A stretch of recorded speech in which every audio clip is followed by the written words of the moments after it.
Bismillah ar-Rahman ar-Rahim, khawti les Algériens, m'sal khair alaykoum, j'espère que vous allez bien.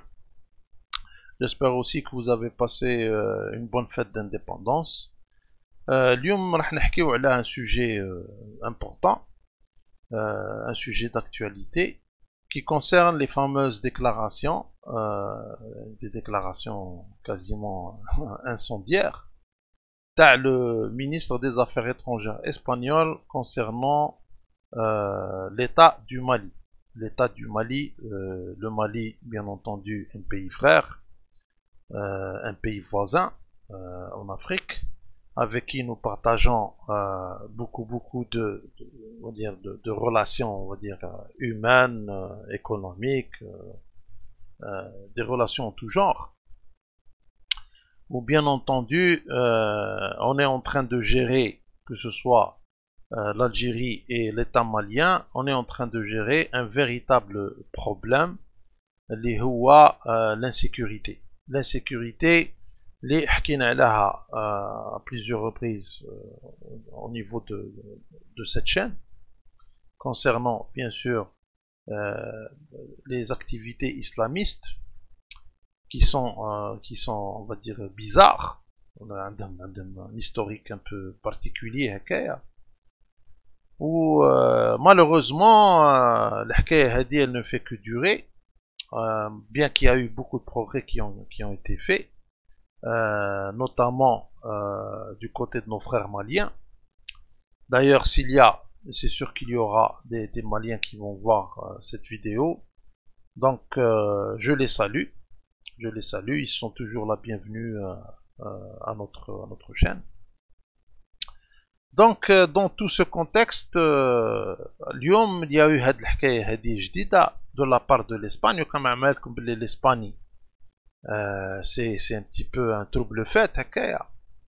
En tous les cas ces jours-ci, avec les problèmes qu'on a eu معاهم, et bien sûr les décisions qui ont été prises par l'Algérie à leur rencontre. Tout ceci nous amène à la fameuse réunion de l'OTAN, à la dernière réunion de l'OTAN, et c'est là où il y a eu les déclarations qu'on va voir avec plus de détails. L'Espagne n'exclut pas une intervention de l'OTAN au Mali. Ministre des Affaires étrangères, bien sûr, ministre Tahman. Donc, on a plus de détails. Donc, alors que la nouvelle doctrine militaire de base de l'OTAN qualifie le terrorisme et la migration de menaces hybrides et désigne le flanc sud comme une nouvelle source de risque pour la stabilité, Madrid n'exclut pas une intervention de l'Alliance au Mali. D'accord. Donc, le ministre espagnol des Affaires étrangères, José Manuel Alvarez, a déclaré le jeudi 30 juin qu'il n'excluait pas une intervention de l'Organisation du traité de l'Atlantique Nord OTAN au Mali, si nécessaire, après l'inscription dans le nouveau concept stratégique de l'alliance du terrorisme et de la migration comme menace hybride, que les puissances hostiles pourraient instrumentaliser pour saper sa stabilité. Interrogé sur une éventuelle intervention de l'OTAN au Mali en marge du sommet de l'Alliance à Madrid, le chef de la diplomatie espagnole a répondu à la station de radio locale RNE: non, nous ne l'excluons pas. Comme tu vois. Donc, le bonhomme, il a jeté un pavé dans la mare. Et ça, ça a vraiment fait un tollé, on va dire du côté africain et principalement du côté malien, parce que ce sont les premiers concernés. Donc, le Mali, bien entendu, qui a eu beaucoup de problèmes avec la France, notamment avec l'opération Barkhane, qui n'a fait pratiquement aucun résultat, il faut le dire honnêtement, et qui s'est, on va dire, qui s'est embrouillé avec la France, l'État malien. D'ailleurs, on les comprend et c'est tout à fait normal. Et on a déjà fait plusieurs vidéos sur ce sujet et on a vu que il y avait un jeu quelque part de la part de la France au niveau du Mali et au niveau du Sahel en particulier. Et l'Algérie n'est pas loin sur les plans termes. Donc, on a toujours prôné la coopération étroite entre tous les pays africains, comme on partage le même destin. Nous sommes tous des Africains et nous avons tous aussi la fibre panafricaniste quand il s'agit un petit peu de se battre pour ses intérêts, pour les intérêts de l'Afrique. Et c'est dans ce contexte que vient un petit peu l'affaire Hadia espagnole pour mettre de l'huile sur le feu. Dans un contexte géopolitique extrêmement mouvementé, extrêmement tendu, notamment avec la guerre en Ukraine. Donc, et nos frères maliens aussi doivent analyser et doivent savoir comment agir dans ces moments difficiles. En tous les cas, j'ai voulu donner quelques idées comme ça, une petite analyse personnelle que j'ai pu faire.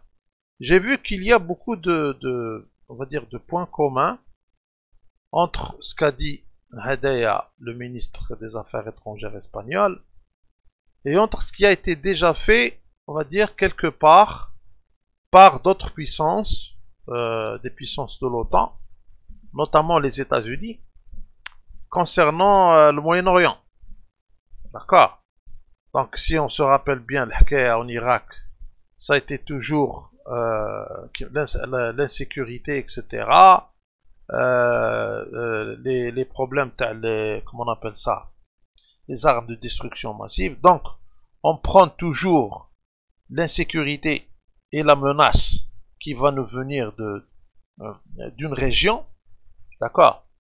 Donc, les exemples que je suis en train de citer, c'est le Moyen-Orient, c'est l'Irak, etc., etc. La Syrie aussi, plus récemment. Il y a des menaces de tout genre, des menaces terroristes, des bandes terroristes qui surgissent de nulle part. Et donc, on doit intervenir pour sécuriser et pour pallier dans un autre sens à ces menaces. Donc, on voit un petit peu que c'est la même chose. C'est la même rhétorique. Là, voilà, interrogé sur une éventuelle intervention de l'OTAN au Mali, au marge du sommet de l'Alliance à Madrid, le chef de diplomatie espagnol a répondu situation à la station radio locale. Non, nous ne l'excluons pas. Ça veut dire que ils veulent toujours agir de la sorte. Donc, ils veulent intervenir en cas où qu'il y aurait un risque à supposé pour leur sécurité. Donc on voit c'est toujours la même chose. Il répète un petit peu tout en changeant quelques notes. C'est toujours on va dire la même chanson. Bon, si nécessaire, toujours si nécessaire, avec ils font allusion comme ça. Après l'inscription dans le nouveau concept stratégique de l'alliance du terrorisme et de la migration comme menace hybride. Voilà. Donc, menace hybride, menace terroriste, immigration. Mais, malheureusement pour eux, les choses maintenant sont de plus en plus claires. Et on a pu comprendre qu'il y a beaucoup de choses qui se passaient d'une manière un peu bizarre. Notamment les groupes terroristes même au niveau de l'immigration il y a toujours eu des trucs pas clairs et maintenant ça s'éclaircit quelque part عندهم une responsabilité. D'accord? On a pour ma part dans des anciennes vidéos le rôle des services. Le rôle des services il est très important. D'accord? Donc, nos frères maliens connaissent ces choses-là, ils le savent, et de plus en plus, ils ont de plus en plus d'informations, ce qui les a bien sûr menés a opté pour une ligne, on va dire, dure, une coupure directe, avec on va dire, les anciens, soi-disant, partenaires. D'accord. J'entends bien la France. Et bien sûr, il y a eu une autre nouvelle, que je considère une bonne nouvelle. Je vais laisser ça pour la fin. En tous les cas, nos frères maliens sont en train de faire un excellent travail et ils sont en train de reprendre petit à petit, bien sûr avec d'énormes sacrifices, ils sont en train de reprendre la main et surtout la sécurité nationale, surtout le territoire malien. Et bien sûr, ils peuvent compter toujours sur l'Algérie pour bien sûr une aide précieuse. Donc, bien sûr, sans oublier aussi le partenariat avec la Russie, le partenariat avec la Russie qui marche très très bien. Et c'est ce partenariat aussi qui dérange bien sûr l'Alliance Atlantique. Et il voit que le partenariat Hada peut mener aussi à une relation économique extrêmement, on va dire, importante. Et Ouadchi Hada dérange les intérêts, bien sûr, des pays occidentaux. Donc tout ça nous mène à dire qu'il y a un risque, malgré tout. On ne peut pas dire à quel point le risque Hada il existe. Parce que le risque Hada il existe. D'ailleurs, dans les anciennes vidéos, moi j'ai toujours dit que les Occidentaux, on va dire, ils ont toujours un plan, les arrière-cours concernant l'Afrique. Voilà, parce que l'Afrique, on va dire, c'est le dernier, on va dire, le dernier endroit où il y a le plus de ressources au monde. Bien sûr, il y a un potentiel immense, un potentiel humain, un potentiel en tout genre extrêmement important. Là où, on va dire, les ressources tarissent dans les autres contrées mondiales, eh ben en Afrique, tout est là. Tout est pratiquement, on va dire, encore là. Malgré le pillage, malgré ce qui s'est passé. Mais l'Afrique, elle présente quand même une banque de ressources très très importante et très très convoitée de la part des Occidentaux. Il ne faut pas l'oublier. Il faut savoir que les Occidentaux actuellement ils passent par on va dire une période difficile, un passage à vide. Ils sont bousculés par la Chine, par la Russie, par les pays, on va dire, pour faire plus facilement les pays du BRICS, d'accord.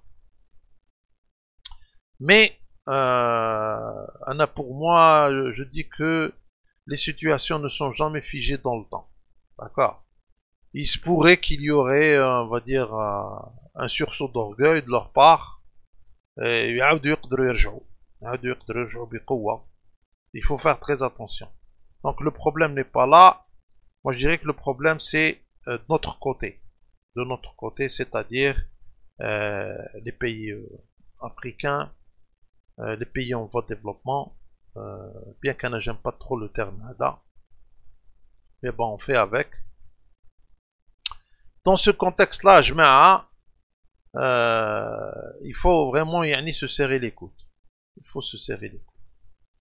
Donc on continue, نشوفوا الحكاية هذه كما قلت لكم toujours la même rhétorique, toujours on va intervenir pour comment dirais-je, pour protéger notre sécurité nationale contre le terrorisme, etc., etc. وهادشي هذا c'est inquiétant, c'est inquiétant. Je trouve que la déclaration Hadouma démontre aussi, on va dire, démontre aussi qu'on est entré dans une nouvelle phase, une phase, on va dire, agressive, d'accord. Et ces gens-là cherchent en quelque sorte des points faibles, d'accord, des points faibles. Comme ils ne peuvent pas faire face à la Russie sur le territoire russe. Je dirais même sur le territoire même à côté. Mais ça les empêche pas de venir faire face à ce pays-là dans d'autres contrées. D'accord? Et on n'aimerait pas que ce soit notre chère Afrique. Et c'est pour ça que il va falloir qu'on analyse, qu'on comprenne. لازم يكون دايما عندنا temps d'avance عليه. D'accord? Donc cette déclaration intervient après que l'OTAN a cité dans son nouveau concept stratégique la zone du Sahel et l'ensemble du flanc sud.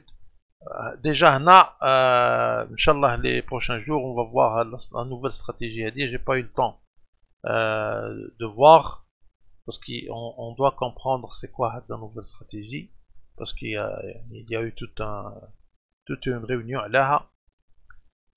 Bon, ici on a un petit aperçu. Il dit que le flanc sud, quand on dit le flanc sud, ça veut dire le sud de la Méditerranée. D'accord? Les pays du sud.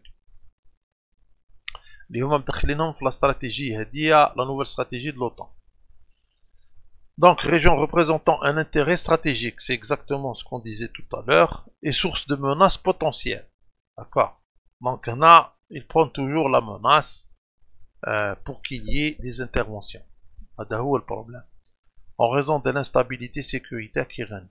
Le nouveau concept stratégique de l'OTAN qui représente la doctrine militaire de base de l'Alliance durant la prochaine décennie mentionne également le terrorisme et l'immigration comme menaces hybrides que des puissances hostiles pourraient instrumentaliser pour nuire à la stabilité des pays membres de l'Alliance. Qu'est-ce qu'il veut dire par puissance hostile? On doit comprendre. شكون هما les puissances hostiles هادو؟ Bon, à première vue, il parle de la Russie et de la Chine. On peut le comprendre comme ça. Mais peut-être qu'on se trompe. Peut-être qu'il parle de nous directement. D'accord? Peut-être qu'il voit dans le Mali comme une puissance hostile. Peut-être qu'il voit dans l'Algérie comme puissance hostile. D'accord? Parce que bien que la vidéo concerne le Mali, mais c'est un petit peu la même chose partout. D'accord? Parce que le sud, il ne dit pas tel et tel pays, le flanc sud. Donc c'est tout le monde qui est concerné. C'est pour ça que le problème dont fait face nos frères maliens nous interpelle et nous concerne aussi. Donc, inquiétude autour de l'influence de la Russie en Afrique. C'est exactement ce qu'on disait tout à l'heure. Les pays membres de l'OTAN s'inquiètent d'une flambée de violence au Mali où la junte militaire au pouvoir lutte avec le soutien de la société militaire privée russe Wagner. Donc, tout ce qui n'est pas d'accord avec eux, si un gouvernement, ou là on va dire une organisation politique, ou là je ne sais pas comment on peut appeler ça, d'accord, n'émane pas, on va dire, de leur, comment dirais-je, c'est pas eux qui ont contribué à la faire mettre au pouvoir, ils la considèrent comme une junte, ou là comme illégitime, comme on va dire une entité illégitime, quelque chose comme ça, d'accord. Côté occidental, et notamment de la part, bien entendu, de la France. Ok. Donc, الحكاية هذه تاع Wagner, bien sûr, أنا pour ma part, ça n'a pas vraiment de sens réel. C'est juste une utilisation politique. D'accord. Donc, bien entendu, Huma, il ne respecte pas la souveraineté des États. Et malheureusement, nos frères maliens sont en train d'avoir des problèmes dans ce sens. Déjà, la déclaration Hadi, c'est une atteinte grave à la souveraineté d'un pays. D'accord? Quand tu déclares une déclaration, tu dis une chose pareille, que tu peux intervenir dans un État souverain, c'est grave, c'est très très grave. D'accord? Donc, pour faire bref, دعوة سخونة وهما ils sont dans une situation difficile et ils cherchent des bouffées d'oxygène et ils cherchent par tous les moyens aussi de marquer des points contre la Russie et la Chine. C'est le problème. Donc, on doit être vraiment très très vigilant. Bon, côté algérien, alhamdoulilah, comme je fais avec les nouvelles on va dire, mesures qu'on a prises en rencontre de l'Espagne, etc. Ils n'ont rien pu faire. Ils n'ont absolument rien pu faire. L'Union européenne, on a des pays, et pas les moindres, l'Italie et l'Allemagne, avec qui nous avons de très très bons rapports économiques. Donc, mais cela ne veut pas dire qu'ils ne vont pas chercher autre chose. Mais apparemment, maintenant, ils se sont penchés du côté sécuritaire par le biais de l'OTAN. Donc, il faut faire très très attention. Donc, l'objectif de ces vidéos, c'est de nous mettre au courant et de savoir un petit peu ce qui se passe.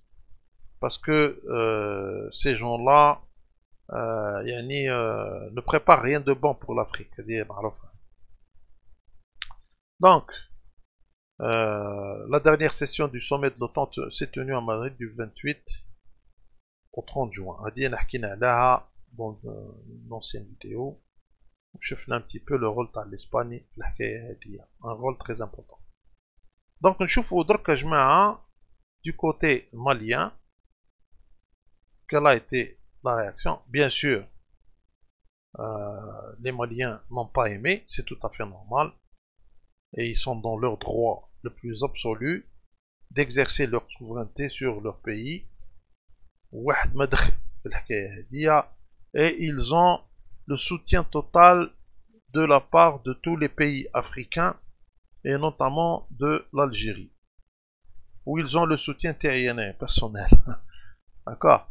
Donc, là, on va voir Monsieur le ministre des Affaires étrangères du Mali, Monsieur Abdoulaye Diop, qui est une personne très très compétente. Donc, j'ai vu beaucoup d'interventions de ministre Abdoulaye, vraiment très très compétent et très très patriote aussi. Donc, on va l'écouter là, on va l'écouter. C'est clair. L'actualité, monsieur le ministre, c'est aussi le sommet de l'OTAN. Le ministre espagnol des Affaires étrangères n'a pas exclu une intervention de l'OTAN au Mali. Comment comprenez-vous cette déclaration, monsieur le ministre? Cette déclaration est inacceptable. En tout cas, les propos qui ont été attribués au ministre des Affaires étrangères espagnol, ces propos sont inacceptables, sont inamicaux, sont graves, parce que ces propos tendent à encourager une agression contre un pays indépendant et souverain. Je dois dire que nous avons convoqué aujourd'hui l'ambassadeur d'Espagne au niveau du ministère des Affaires étrangères pour élever une vive protestation par rapport à ces propos. Elles sont d'autant plus graves que s'il fait référence au fait que l'OTAN n'excluait pas d'intervenir au Mali. Mais nous avons rappelé que le ministre doit se rappeler que la situation actuelle d'insécurité et d'expansion du terrorisme au Sahel est surtout liée à l'intervention de l'OTAN en Libye, dont nous payons encore les conséquences. Donc, ça sera très mal inspiré de pouvoir s'engager sur cette voie. Nous avons demandé des explications, une clarification de cette position au gouvernement espagnol. Nous espérons que cela va venir assez rapidement. Et aussi, je tiens à rappeler que cette position du ministre des Affaires étrangères espagnol est en contraste avec les relations amicales que le Mali a toujours entretenues avec l'Espagne, qui a toujours marqué son soutien à notre pays. Nous sommes surpris par cette déclaration que nous condamnons. Monsieur le ministre, nous allons parler du sommet de la CEDEAO qui va se tenir le dimanche prochain. Oui, bien sûr, le Mali sera au cœur des débats. Qu'attendez-vous de cette réunion?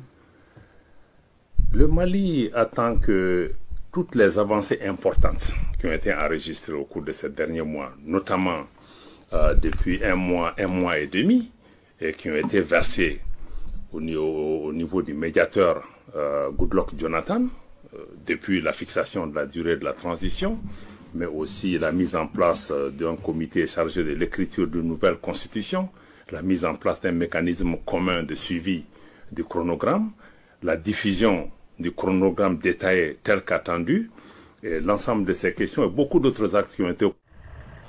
Voilà, donc on est obligé de d'arrêter là. En tous les cas, Monsieur Abdoulaye, il a été vraiment très très éloquent et très très clair. Et il a employé des termes qui conviennent à ce genre de situation. Parce que effectivement, on peut considérer que c'est un incident diplomatique, je dirais au moins du deuxième degré. D'accord. Et je pense qu'il y aura des conséquences graves sur les relations entre les deux pays. Et c'est dans la suite un petit peu de ce qui s'est passé avec l'Algérie. Et on voit que ces pays-là ne respectent rien, ne respectent pas, comme il a dit, l'amitié, etc. D'ailleurs, un anecdote comme l'amitié, j'y crois pas trop. Entre d'autant plus avec ces nations-là. D'accord.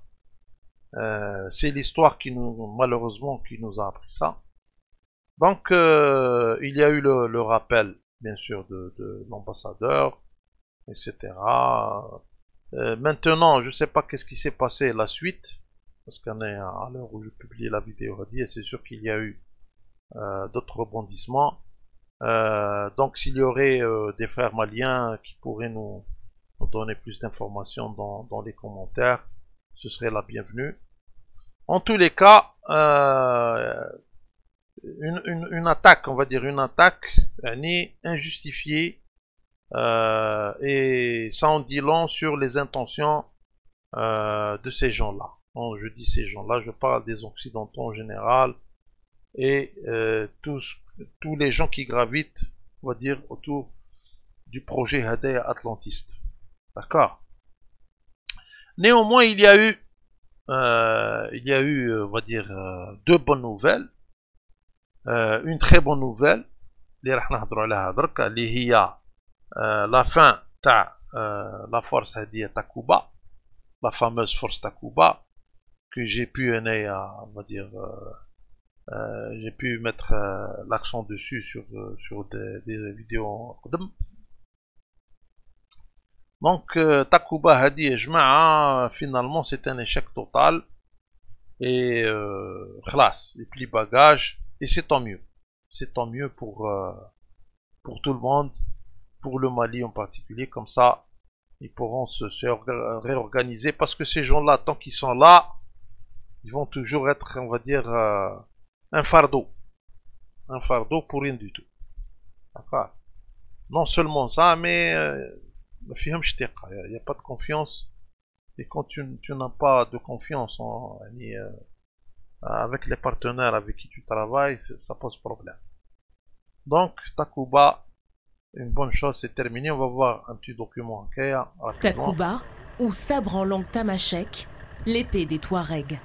Le nom désignait la force européenne militaire voulue et défendue par la France pour impliquer... Voulue et défendue par la France. Ah, le problème. C'est ça le problème. Pourquoi? Beaucoup de points d'interrogation. La preuve, c'est qu'il n'y a pas eu de résultats. Et davantage ses alliés dans la lutte contre le terrorisme au Sahel. Les opérations n'auront duré que quelques mois.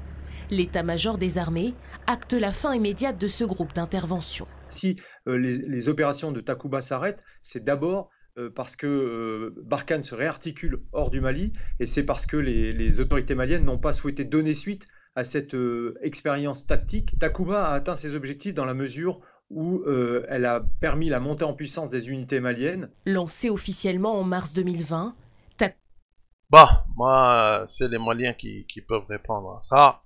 Mais du moment qu'ils ne sont pas contents, ça veut dire que ça n'a pas eu le résultat escompté. Au moins ça, pour ne pas dire autre chose. Takuba, intégré à la force française Barkhane, a permis le déploiement de 800 militaires de forces spéciales venus de 10 pays européens. Comme tu vois, c'est l'OTAN, c'est un petit OTAN. هذه la Suède, مازال je pense ما دخلتش l'OTAN, je sais pas si elle y est. En tout cas, il faut vérifier. En tous les cas, la plupart تاعهم c'est des pays de l'OTAN, notamment la France et le Royaume-Uni. comme تشوفوا يا جماعة هذا هو. Donc يا اخي ممكن هذاك المثل اللي يقول لك تخرجوا من الباب يدخل لك من الطاقة. D'accord, c'est ça. Tu le fais sortir par la porte, il revient par la fenêtre. C'est un petit peu ça ce que veut l'Espagne. المرة هذه ils veulent, on va dire, forcer. ده هو. Bon, ce ne sont que des déclarations, mais si on prend les événements historiques, ça commence toujours avec des déclarations. ده هو l'Irak, la Libye récemment, ça commence toujours avec des discussions et des déclarations. Et quand c'est au niveau d'une réunion officielle de l'OTAN, donc il faut faire attention, il faut prendre au sérieux. ده هو. Et la réaction le gouvernement malien, elle a été très claire et il fallait être vraiment intransigeant. On n'est pas d'accord, etc. Maintenant, les Maliens devraient aussi demander du soutien. C'est très important. Il faut demander du soutien. Là où tu peux avoir du soutien, il faut... Avant qu'il ne soit trop tard. Parce qu'on ne peut pas savoir ce qui peut se passer. D'accord. Eux, quand ils voient que il y a une forme de soutien autour du Mali, le Mali il est uni, il est là, le peuple avec le gouvernementaire, etc. Là, ils vont se rétracter. Et ils continueront toujours à dire je m'excuse du terme, des conneries comme ça. D'accord. Et c'est valable pour tout le monde. Quand on parle du Mali, parce que c'est le contexte actuel. Mais autrefois c'était la Libye, autrefois c'était l'Algérie, autrefois c'est ça. Comme je dis, l'Algérie, c'est carrément la dissuasion militaire. Et bien entendu aussi les dossiers à l'énergie. On se défend avec ça. Mais moi je dirais en premier lieu la dissuasion militaire. D'accord. Comme je dis, avec l'excellent défilé d'ailleurs à l'ANP. Bien لك باللي يعني كي نروحوا لافان خلاه on a de quoi faire face. هذا هو. En tous les cas, كما قلت لكم, ça c'est une bonne nouvelle. Donc bon débarras, qui partent, qui laissent les gens travailler. Et les Maliens vont régler leurs problèmes, ils vont trouver, et d'ailleurs ils le font très bien jusqu'à maintenant. Et je pense que ça va durer de plus en plus. Maintenant, l'autre... Suède en a assuré un temps le commandement. Un projet avorté dans un contexte de dégradation des relations entre Paris et le pouvoir malien, sur fond de soupçons de collaboration avec les mercenaires russes Wagner. À Bamako, des proches de la junte saluent le retrait de Takuba du pays. Depuis longtemps, on a dit qu'on ne voulait plus d'eux ici. Si ils s'en vont, ça veut dire que c'est la source même qui s'en va. Et la sécurité va s'améliorer. Mais vraiment, le monsieur Hadaya, il a mis les points sur les i. C'est clair. C'est exactement ce qu'on disait depuis longtemps. On a les anciennes vidéos. Le Sahel, j'en ai fait pas mal de vidéos. D'ailleurs, il y a une vidéo en particulier où il y a eu beaucoup de réactions d'un frère malien. Et puis... je pense que l'histoire nous a donné raison. Et Inch'Allah, on va rester sur cette ligne. En tous les cas, le monsieur, il a dit clairement d'où vient la source du problème. Les forces armées maliennes devront désormais assurer seules la sécurité de la population. Sont-elles suffisamment équipées et préparées? Certains spécialistes en doutent. Quand on regarde également cette force Takuba, elle avait quand même des moyens logistiques très pointus, lesquels moyens manqueraient à certains égards à l'armée malienne. Au-delà de ce vide également, en termes de partage d'informations, même si vous voulez de collecte d'informations sur la position de l'ennemi, sont entre autres des atouts auxquels cette force Takuba faisait l'objet. L'arrêt des opérations Takuba intervient au même moment que le redéploiement de l'opération Barkhane. L'armée française prévoit le retrait total de ses forces du Mali d'ici la fin de l'été. Donc, pratiquement tout est clair. En tous les cas, quelque chose qui n'a, on va dire, pour faire simple, quelque chose qui n'aboutit pas au bout de plusieurs années ou plusieurs mois, ça veut dire que ça ne va pas aboutir. Ça ne sert à rien de remuer les choses. Donc il vaut mieux arrêter là. Et puis il faut chercher d'autres partenaires. Bien sûr, le partenaire russe, c'est un concurrent تاعهم, je dirais même un adversaire. Et donc ça pose beaucoup de problèmes. Et les Maliens doivent vraiment doivent camper sur sur leur position, quoi. Et bien sûr, il faut aussi qu'ils travaillent en coopération avec les autres pays qui ont bien sûr la même vision. D'ailleurs, dans ce sens, la CEDEAO a levé certaines sanctions qui étaient contre le Mali, qui altéraient le développement du Mali. Et ça, c'est aussi une très bonne nouvelle, comme quoi que la persévérance, ça paye. Donc, pour faire bref, incident grave, attaque, on va dire, injustifiée et menace, on va dire, grave de la part de l'Espagne à l'encontre d'un pays africain, en l'occurrence le Mali. Et ça, c'est pas bon. Donc, soutien total, encore une fois, à nos frères maliens, à l'État malien. Et Inch'Allah, ça va passer. Et voilà, quoi dire d'autre, pour vous dire que ces gens-là vont toujours continuer à chercher, on va dire, à créer des problèmes, etc. en Afrique. Et il faudrait qu'on soit vigilant. Donc sur ce, il y aura toujours beaucoup de choses à dire. Bon, là, malheureusement, j'ai fait la vidéo un peu tard dans la nuit, donc je peux pas continuer plus que ça. Merci pour vos commentaires. À la prochaine, Inch'Allah. Au revoir.